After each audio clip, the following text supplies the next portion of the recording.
Major Daniel Idowu Bamidele was a Nigerian army officer who was executed by the government of Major General Ibrahim Babangida for failing to report an alleged conspiracy against the government.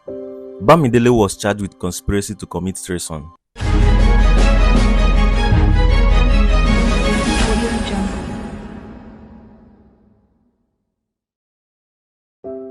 Daniel Bamidele joined the Nigerian army as a non-commissioned officer in 1968 during the Nigerian Civil War, where he fought in the 12th Commando Brigade, initially under Colonel Benjamin Adekunle and later Colonel Olusegun Obasanjo.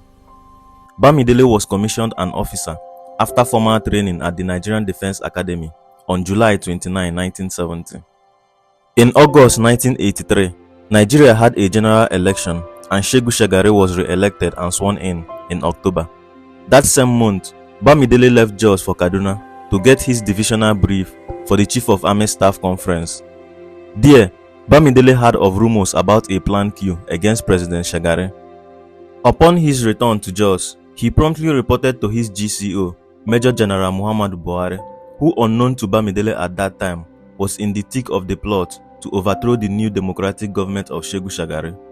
A week later, Bamidele was arrested and accused of planning a coup against the government. He was flown to Lagos and detained by the Directorate of Military Intelligence. While this was ongoing, Umaru Shankafi, who was the head of National Security Organization, had gotten wind of the planned coup against his principal, Shagari, and had informed him. Although Shankafi informed Shagari of the arrest of Bamidele, he himself was not convinced, but he followed the trial with keen interest. Bamidele was interrogated by the military police, while fake witnesses were paraded. He continued to deny plotting a coup or being involved in any plan to remove Shagari from office.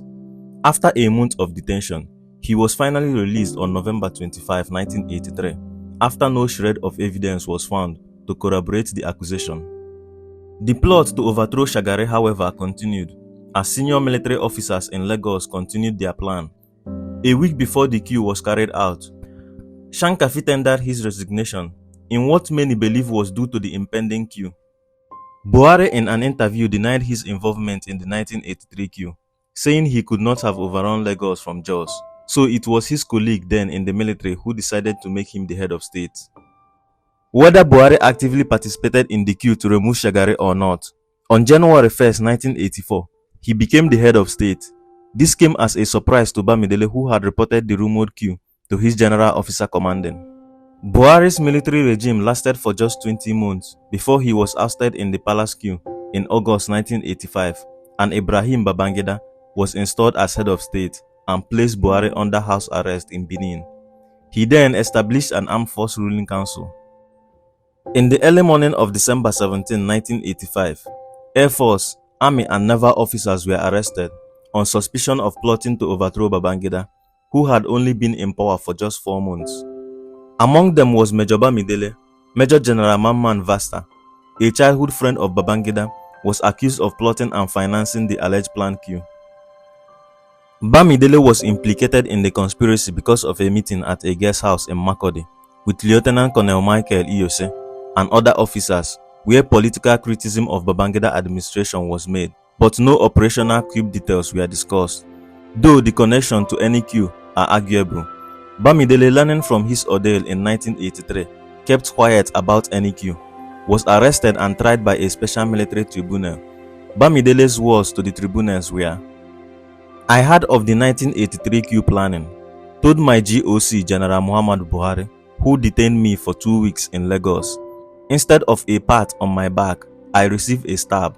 How then do you expect me to report this one? This trial marks the eclipse of my brilliant and unblemished career of 19 years. I fought in the Civil War with the ability it pleased God to give me.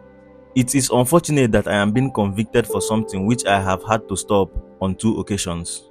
This is not self-adoration, but a sincere summary of the qualities inherent in me.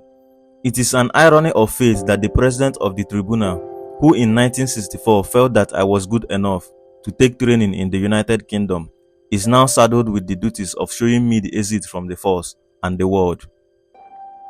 He was executed by firing squad on March 5, 1986, along with others such as Major General Mamman Vatsa.